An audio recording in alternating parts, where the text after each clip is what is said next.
مصنوعی ذہانت AI کے بارے میں انہوں نے ذمہ دارانہ حکمرانی پر زور دیا اور AI کے اثر والی سربراہ کانفرنس میں برکس شراکت داروں کو مدعو کیا۔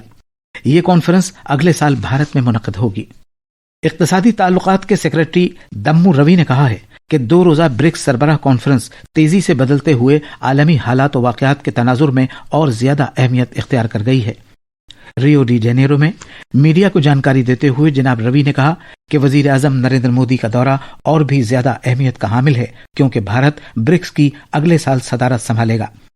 انہوں نے یہ بھی کہا کہ وزیر اعظم مودی نے ایک بار پھر کہا کہ 20ویں صدی کی عالمی تنظیموں میں 21ویں صدی کے چیلنجوں سے نمٹنے کی صلاحیت کم تھی، لہٰذا انہوں نے کثیر ملکی تنظیموں کی اصلاح کی اہمیت کو اجاگر کیا۔ جناب روی نے یہ بھی بتایا کہ جناب مودی نے ایک کثیر قطبی اور سب کی شمولیت والے عالمی نظام کے لیے کہا کہ عالمی حکمرانی کے ادارے خاص طور پر اقوام متحدہ کی سلامتی کونسل، بین الاقوامی مالیاتی فنڈ IMF، عالمی بینک اور عالمی تجارتی تنظیم WTO کو فوری طور پر اصلاح کے عمل سے گزرنا چاہیے تاکہ دور حاضر کے حقائق اور وقت کی عکاسی کی جا سکے۔ جناب روی نے یہ بھی بتایا کہ وزیر اعظم مودی نے یہ بھی خاص طور پر کہا کہ برکس ایک کثیر قطبی دنیا کو تشکیل دینے میں اہم رول ادا کر سکتی ہے۔ انہوں نے یہ بھی کہا کہ جناب مودی نے برکس گروپ میں سائنس و تحقیق کا مرکز قائم کرنے پر غور کرنے کے ضمن میں کچھ تجویزیں پیش کی ہیں۔ پہلگام دہشت گردانہ حملے کا ذکر کرتے ہوئے جناب روی نے کہا کہ سبھی ارکان نے بھارت کی حمایت کی اور یگانگت کا اظہار کیا، نیز اس حملے کی سخت مذمت کی۔ انہوں نے یہ بھی بتایا کہ جناب مودی نے خاص طور پر کہا کہ پہلگام میں حملہ پوری انسانیت پر حملہ تھا۔ He reiterated that the global organizations of the 20th century lacked the capacity to deal with the challenges of the 21st century, and therefore he underscored the importance of reforming the multilateral organization. He called for a multipolar and inclusive world order and stated that the global governance institution must undergo urgent reform to reflect the contemporary realities and times. وزیر اعظم مودی نے BRICS سربراہ conference سے الگ Malaysia کے اپنے ہم منصب انور ابراہیم سے ملاقات کی۔ دونوں رہنماؤں نے بھارت ملیشیا جامع اہم شراکت داری کے مختلف میدانوں میں پیش رفت کا جائزہ لیا، جس میں دفاع، دہشت گردی سے نمٹنے، تعلیم، تجارت و سرمایہ کاری اور دوا سازی شامل ہیں۔ دونوں رہنماؤں نے بھارت آسیان شراکت داری پر بھی بات چیت کی۔ جناب مودی نے سربراہ کانفرنس سے الگ کیوبا کے صدر میگوئل ڈایاز کینل برمودیز سے بھی ملاقات کی۔ یہ خبرنامہ آکاشوانی سے نشر کیا جا رہا ہے۔ بہار میں انتخابی فہرستوں کی خصوصی نظر ثانی SIR کا کام رائے دہندگان کے سرگرم تعاون کے ساتھ خوش اسلوبی سے جاری ہے۔ ایک بیان میں چناؤ کمیشن نے مطلع کیا کہ SIR کا ابتدائی مرحلہ تقریباً مکمل ہو چکا ہے اور تمام موجود ووٹروں کو ذاتی معلومات سے متعلق فارم دستیاب کرا دیے گئے ہیں۔ آج کی تاریخ تک 1,69,00,000 سے زیادہ فارم موصول ہو چکے ہیں۔ فارم کو اپلوڈ کرنے کا عمل بھی شروع ہو چکا ہے۔ اب تک 7.25% فارم اپلوڈ کیے جا چکے ہیں۔ ایک رپورٹ۔ چناؤ کمیشن نے اس بات کا اعادہ کیا ہے کہ 24 جون کو خصوصی نظر ثانی SIR کی ہدایات کے مطابق خصوصی نظر ثانی کا عمل جاری ہے اور ہدایات میں کوئی تبدیلی نہیں کی گئی ہے۔ ہدایات کے مطابق 1 اگست کو جاری ہونے والی انتخابی فہرستوں میں ان افراد کے نام ہوں گے جن کے فارم موصول ہوئے ہیں۔ رائے دہندگان 25 جولائی سے پہلے کسی بھی وقت اپنے کاغذات جمع کرا سکتے ہیں۔ انتخابی فہرست کے مسودے کی اشاعت کے بعد اگر کسی دستاویز کی کمی ہے تو انتخابی رجسٹریشن سے متعلق افسران دعووں اور اعتراض ظاہر کیے جانے کی مدت میں جانچ پڑتال کے دوران انتخابی فہرستوں کے مسودے میں نام ظاہر ہونے والے ووٹر سے وہ دستاویزات حاصل کر سکتے ہیں۔ تقریباً 77,895 بوتھ سطح کے آفیسرز BLO گھر گھر جا کر ووٹروں کو ذاتی معلومات سے متعلق فارم بھرنے اور جمع کرنے میں مدد کر رہے ہیں۔ بڑی تعداد میں BLO ووٹروں کو تصویروں پر کلک کرنے کی پریشانی سے بچاتے ہوئے ان کی لائیو تصویریں لے رہے ہیں اور انہیں اپلوڈ کر رہے ہیں، جس سے ووٹروں کو ان کی تصویروں پر کلک کرنے کی پریشانی سے بچایا جا رہا ہے۔ سپرنا سائیکا کی رپورٹ کے ساتھ خبر نامے کے لیے میں شاہد حبیب۔ ریلوے کے وزیر اشونی ویشنو آج بہار کا دورہ کریں گے۔ وہ سمستی پور ضلع میں کرپوری گرام ریلوے اسٹیشن میں 17 کروڑ روپے سے زیادہ لاگت والے تعمیری پروجیکٹوں کا افتتاح کریں گے۔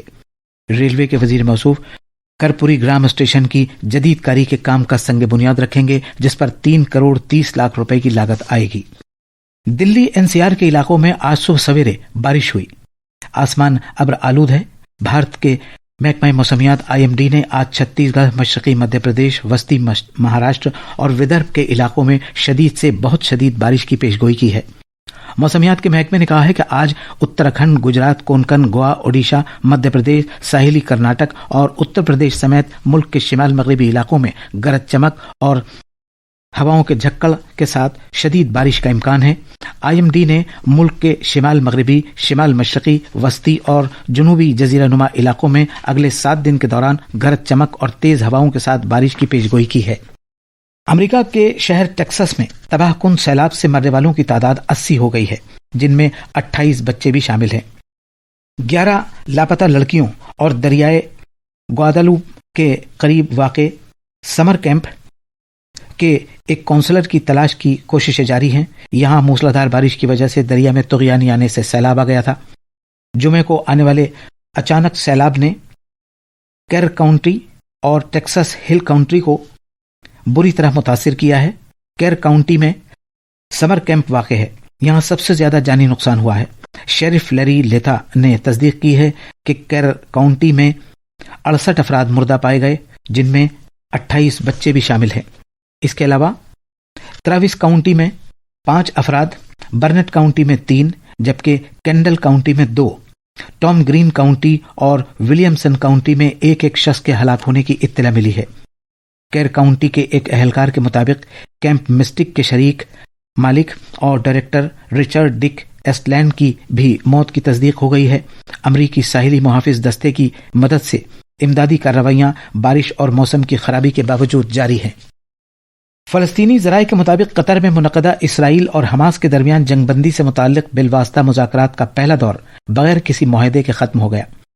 کل دوحہ میں ہونے والی بات چیت کا مقصد جنگ بندی اور یرغمالوں کی رہائی کے لیے معاہدے کی راہ ہموار کرنا تھا۔ یہ مذاکرات اسرائیل کے وزیر اعظم بنیامین نیتن یاہو کے تقریباً 6 ماہ پہلے صدر ڈونلڈ ٹرمپ کے دوبارہ اقتدار میں واپس آنے کے بعد سے واشنگٹن کے تیسرے دور سے عین قبل دوبارہ شروع ہوئے۔ امریکہ روانہ ہونے سے پہلے نیتن یاہو نے کہا کہ اسرائیلی مذاکرات کاروں کو واضح ہدایت دی گئی ہے کہ وہ جنگ بندی کے معاہدے کو ان شرائط کے تحت حاصل کریں جنہیں اسرائیل نے تسلیم کیا ہے۔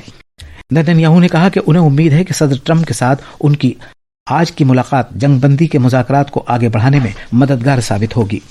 بھارت نے ایڈبسٹن برمنگھم میں منعقدہ اینڈرسن تندولکر ٹرافی کے دوسرے میچ میں میزبان انگلینڈ کو 336 رن سے شکست دے کر تاریخی فتح حاصل کی ہے اور 5 میچوں کی سیریز کو 1-1 سے برابر کر لیا۔ پیرا آرچری چیمپئن شپ بیجنگ میں ہروندر سنگھ نے 2 طلائی تمغے جیتے، جس کی بدولت بھارت نے چین کے بعد دوسرا مقام حاصل کر لیا۔ بھارت نے مجموعی طور پر 3 طلائی، 3 چاندی اور 3 کانسے کے تمغے حاصل کیے۔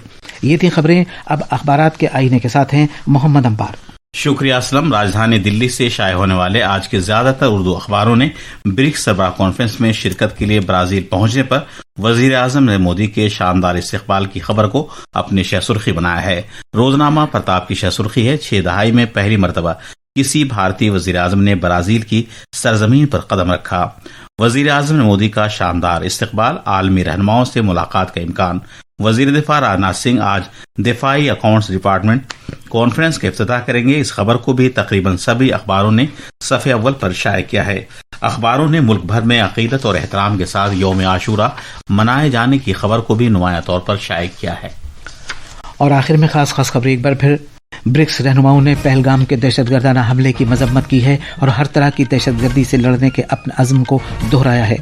وزیر اعظم نریندر مودی نے برکس سربراہ کانفرنس سے کہا کہ دہشت گردوں کے خلاف بندشیں عائد کرنے میں کوئی ہچکچاہٹ نہیں ہونی چاہیے۔